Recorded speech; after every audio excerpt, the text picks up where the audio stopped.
अस्सलाम वालेकुम my students. उम्मीद है आप सब खैरियत से होंगे। मैं हूं आपका मैथ टीचर मोहम्मद यासिर आरिफ। आज हम अपने पहले लेक्चर का बाकायदा आगाज़ करेंगे। उस आगाज़ करने से पहले मैं आपको चंद बातें बताऊंगा जो कि आपने अपने माइंड में रखनी है। सबसे पहली बात तो ये कि मैं अपने लेक्चर्स में ब्लैक मार्कर और ब्लू मार्कर का इस्तेमाल करूंगा।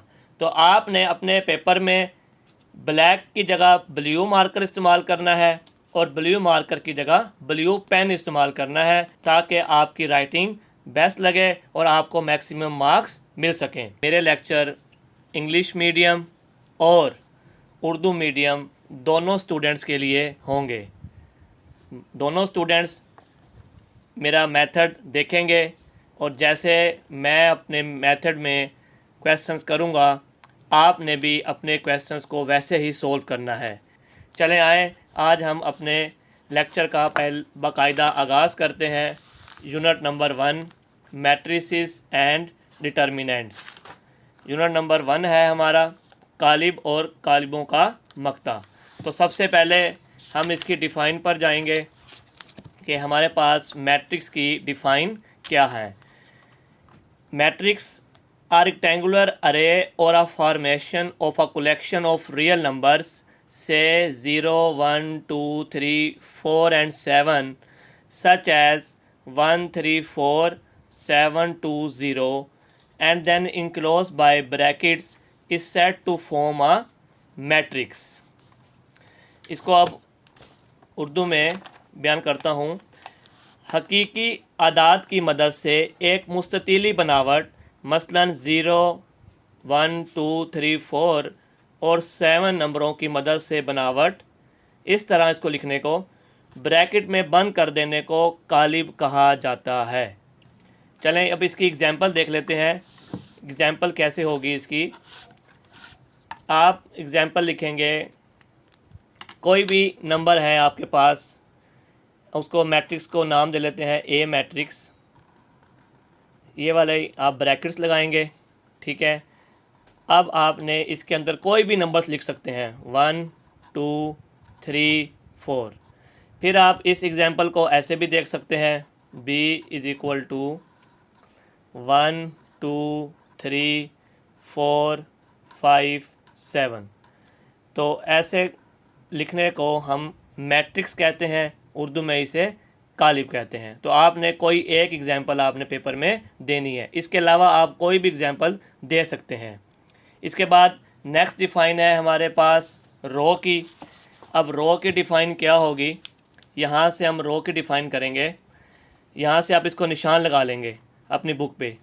The entries presented in horizontal way are called rows. कालिब में अरकान या अंदराज की उफ़क़ी बनावट या साख्त को कितार कहते हैं। अब इसको मैं एग्जांपल से समझाता हूँ आपको कि आपने इसकी एग्जांपल कैसे देनी है। फॉर एग्ज़ाम्पल हम इसको लिखेंगे कैसे। ए मैट्रिक्स आप ले लें 1, 2, 3। इस तरह लिखने से हम इसको रो बोलते हैं, ठीक है। इसके एक और एग्जांपल ले लें b इज़ इक्वल टू 1, 2, 3, 4, ठीक है। मतलब जो इस डायरेक्शन के अंदर हमारे पास एलिमेंट्स होंगे या एंट्रीज़ कह लें, वो क्या कहलाएंगी, आपकी रो कहलाएंगी, केतार कहलाएंगी। और रो को हम शो करते हैं आर के साथ, ठीक है। ये आपके सामने रो है, इसमें एक ही रो थी हमारे पास, एक ही कितार थी, ये वाली, ये R1। तो इस तरह आप कोई भी एग्जांपल्स आप खुद से दे सकते हैं। नेक्स्ट हमारी डिफ़ाइन है कॉलम की, वो पढ़ते हैं। The entries presented in vertical way are called columns. इसमें उर्दू में इसमें आप निशान लगा लेंगे यहाँ से। कालिब में अरकान या अंदराज की राशि या अमूदी बनावट या साख्त को कालम कहते हैं। उर्दू वाले बच्चे इनमें से कोई एक वर्ड भी इस्तेमाल कर सकते हैं, अरकान या इंदराज, राशि या अमूदी, कोई भी एक वर्ड, फिर बनावट या साख्त, ठीक है, अब इसकी एग्जांपल देख लेते हैं। एक एग्जांपल तो बुक में भी दी हुई है आपको, जैसे कि ये बी मैट्रिक्स दिया हुआ है, ये जो इस डायरेक्शन में हमारे पास एलिमेंट्स होंगे, जो एंट्रीज़ होंगी, अरकान होंगे, उनको क्या कहेंगे, कॉलम कहेंगे। इसके अलावा भी आपको मैं एग्जांपल दे देता हूँ कि कॉलम की एग्जांपल क्या होगी हमारे पास। Column A is equal to 1 2 3 4। अब इस मैट्रिक्स में, इस कालिब के अंदर हमारे पास जो कॉलम है वो ये वाली डायरेक्शन में, ये हमारे पास कॉलम 1 हो जाएगा। कॉलम को हम सी से शो करते हैं, ये हमारे पास कॉलम नंबर 2 हो जाएगा, इसको C2 कह लेंगे। इस तरह कोई और एग्जांपल भी आप दे सकते हैं। B इज़ इक्वल टू, आप सिंगल कॉलम भी लिख सकते हैं, 1 3 लिख लें, 1 2। नेक्स्ट डिफाइन है order of a matrix. The number of rose and columns in a matrix specifies its order. If a matrix M has m rows and n columns, then M is said to be of order m by n.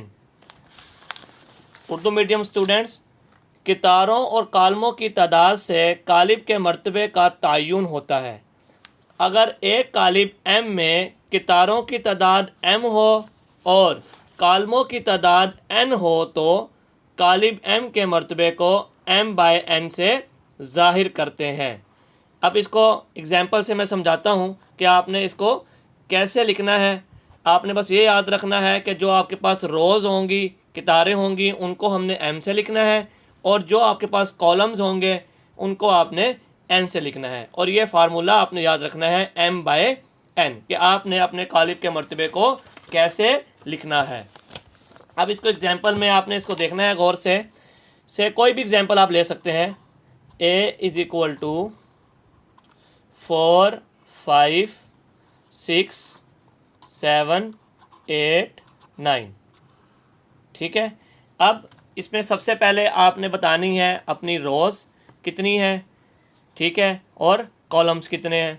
अब हम इधर अगर देखें तो हमारे पास ये एक रो है कितार, ठीक है, R1, और एक ये हमारे पास रो है, ये है R2, ठीक है। अब हमने देखने हैं कि इसमें कॉलम्स कितने हैं, ठीक है। तो कॉलम्स आप ऐसे निशान लगा लें कॉलम्स के।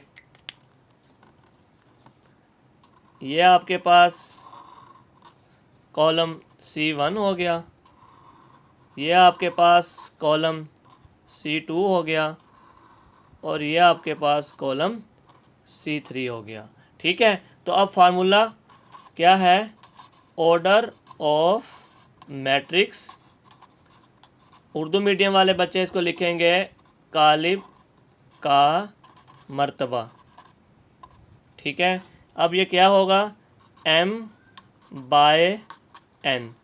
तो आपने अब ये देखना है कि आपके पास कितनी रोज थी, ये R1 R2 एक और ये 2, ठीक है, 2 रोज़ हैं आपके पास। इसके बाद आपके पास कॉलम्स कितने हैं, 1 2 एंड 3। तो यहाँ पर n की जगह पर क्या आ जाएगा, 3 आ जाएगा। तो ये आपके पास क्या है, ऑर्डर ऑफ मैट्रिक्स, कालिब का मर्तबा, ठीक है। तो आपने ये चीज़ें याद रखनी है, और जो पैटर्न मैं आपको यहाँ पर बता रहा हूँ वो आपने उसी पैटर्न पे अपना कोई भी एग्ज़ाम है, स्कूल का एग्ज़ाम है, टेस्ट है, ठीक है, वो आपने इस पैटर्न पे करना है। आज के लेक्चर में हमने बस ये 4 डिफाइंस पढ़नी थी। नेक्स्ट लेक्चर के लिए आपने ये 4 डिफाइंस अपने माइंड में रखनी है, क्योंकि ये अब बेस है जो हमने 1.1 एक्सरसाइज शुरू करनी है। अल्लाह हाफिज़, अपना ख्याल रखिएगा।